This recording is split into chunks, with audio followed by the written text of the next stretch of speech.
Katika bajeti ya mwaka 2026/27 jumla ya matumizi yote yaliyokadiriwa yanafikia trilioni 62.33, huku makusanyo ya mapato ya ndani yakiwa ni shilingi trilioni 46.79, sawa na upungufu wa trilioni 15.54, ambayo ni sawa na asilimia 25 ambayo itapatikana kupitia mikopo. Na mchanganuo unaonyesha kwamba sasa hivi ukiangalia deni la serikali, tumefikia deni la serikali kwa sasa riba ni trilioni 6.86, wakati mtaji ulioiva ni trilioni 7.84. Kwa hiyo sasa hivi karibia mtaji unaoiva plus riba zinalingana. Kwa hiyo manake nchi iko kwenye deni kubwa tena lenye gharama kubwa, yani kwa maana zile commercial loan. Kwa hiyo commercial loan manake asilimia ni kubwa, na kwamba sasa hivi tuko karibia asilimia 38.5 za, yani mikopo yetu karibia asilimia 38.5 ni mikopo ya kibiashara yenye riba kubwa. Kwa hiyo taifa litegemee kuendelea kupokea riba kubwa sana kupitia eneo hili. Lakini mtaona matumizi ya kawaida yanavyoenda na trendi nzima inavyoenda, na mwisho wa siku mtakuja kuona kwamba katika hizo trilioni 62.33 fedha zinazoenda kwa ajili ya maendeleo ni trilioni 20.8, ambayo ni sawasawa na asilimia 33. Mpango wa maendeleo unatutaka tuwe na asilimia 35 zaidi, kuanzia walau asilimia 35 na kuendelea kwa fedha kwa ajili ya miradi ya maendeleo. Lakini kwa hapa tuna asilimia 33, chini hata ya mpango wa maendeleo ulivyoagiza nini tufanye. Kwa lugha rahisi, kati ya shilingi 1000 ya bajeti ya serikali wa mwaka 2026/2027, shilingi 120 zinaenda kwenye ruzuku, shilingi 310 zinaenda kwenye matumizi ya serikali, shilingi 240 zinaenda kulipa deni la serikali, na huku shilingi 330 pekee zinaenda kwenye uwekezaji wa moja kwa moja wa miradi ya maendeleo. Hii inaonyesha kuwa ukuaji wa matumizi ya serikali unaenda kwa kasi kubwa kuliko uwezo wa mapato ya ndani kukidhi mahitaji hayo. Takwimu za miaka 4 mfululizo zinaonyesha kuwa wastani wa ukuaji wa mapato ni asilimia 8.9, wakati ukuaji wa matumizi ni asilimia 10.2. Sasa kwa nchi smart na watu ambao wanajua, ni lazima ukuaji wa mapato uwe wa kasi zaidi kuliko ukuaji wa matumizi. Huwezi ukawa na ukuaji wa matumizi wakati unajua kabisa kwamba wewe fedha hiyo unawekaje matumizi ya fedha ambayo huna. Ndio maana kila mwaka serikali inalazimika kuongeza mikopo ambayo haina sababu za msingi. Kwani kwa mfano sasa hivi kama tuna uwezo wa kukusanya trilioni 46, tunashindwa nini kupanga matumizi ya trilioni 46? Tunashindwa nini? Hivi sasa njoo uone sasa hivi kwa nini matumizi ya serikali yanakuwa kwa kasi kubwa. Wananchi wameshawahi kujiuliza maswali haya?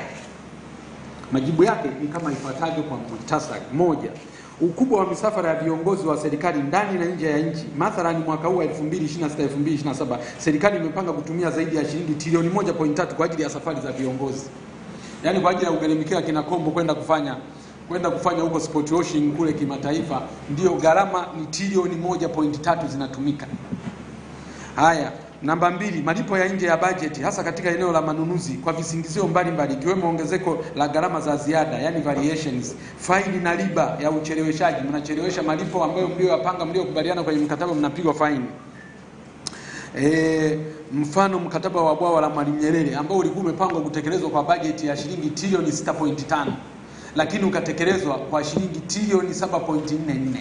Hakuna kibali cha bunge, wananchi hawakuulizwa. Hii ni zaidi ya bilioni 940 ongezeko la kutoka kwenye mkataba. Hizi fedha hazijaruhusiwa na mtu yoyote, lakini serikali imelipa. Lakini malipo hewa, mfano malipo ya fidia kwa mashauri ya mahakama za kimataifa ya usuluhishi wa migogoro ya uwekezaji na migogoro kule ya kisidi, mikataba mingine inayoingiwa kwa malengo ya faida. Ukiangalia kule ya kisidi kwa mfano, tumelipa zaidi ya shilingi trilioni 2, fedha ambazo ziko kwenye bajeti na bila ruhusa ya mahala popote. Mikopo ya asili, mikopo ya asili inaingiwa, mikataba mibovu, manunuzi holela na kuvunja sheria ya manunuzi ya umma kwa maslahi binafsi. Mbaya zaidi, serikali inanunua bidhaa na huduma kwa bei ya juu kuliko bei ya soko. Hata kalamu hii ukiingia kwenye bei ya serikali ni bei nyingine. Sasa wenyewe wananunua kwenye soko gani? Lakini ndio hivyo. tunaenda mpaka kwenda kukopa ili tuweze kuyalipa hayo. Namba 4, fedha nyingi kutumika kugharamia machawa na kampeni nyingi za kuficha ukweli. Mnaona fedha nyingi zinavyotumika, machawa wanalipwa huku na huku, wanazunguka nchi nzima, mpaka na bunge lenyewe linageuzwa kuwa sehemu ya machawa, kila sehemu kwa ajili ya kufunika kombe mwanaharamu apite. Na wizi, rushwa, ufisadi na ubadhirifu wa fedha za umma, ambako taarifa za wakaguzi zote zinathibitisha kwamba CAG, PPRA pamoja na FIU wote wanathibitisha fedha za umma zinaibiwa. Na kama zinaibiwa, sasa leo wanakutana bungeni tena ili waizinishe fedha za kwenda kuibiwa. Kwa hiyo ni mambo mabaya sana.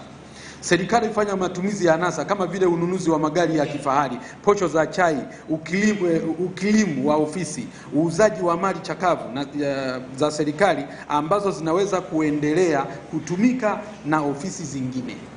Sasa hata hiyo magari ya ufahari, nilikuwa nikitolea mfano wagombea wa uchaguzi hapa, wagombea wa vyama 19 walinunua magari ya kifahari zaidi ya bilioni 10 kwa ajili ya siku 60. Sasa ni matumizi ya ovyo kweli kweli. Namba 7, gharama kubwa zisizo na uhalisia za matengenezo ya magari na ukarabati wa majengo ya serikali.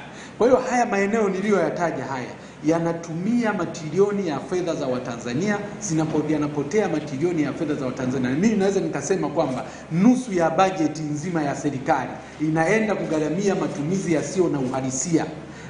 Matumizi ya trilioni 62.33, matumizi halali ni trilioni 30 tu. Haya matumizi mengine haya yote ni utapeli tu. ACT Wazalendo inataka matumizi ya hovyo ya serikali yakomeshwe na taarifa za ukaguzi zifanywe kazi kikamilifu, ikiwemo kuwafikisha mahakamani watuhumiwa wote wa wizi, rushwa, ufisadi na ubadhirifu wa fedha za umma. Sasa kwa sababu hayupo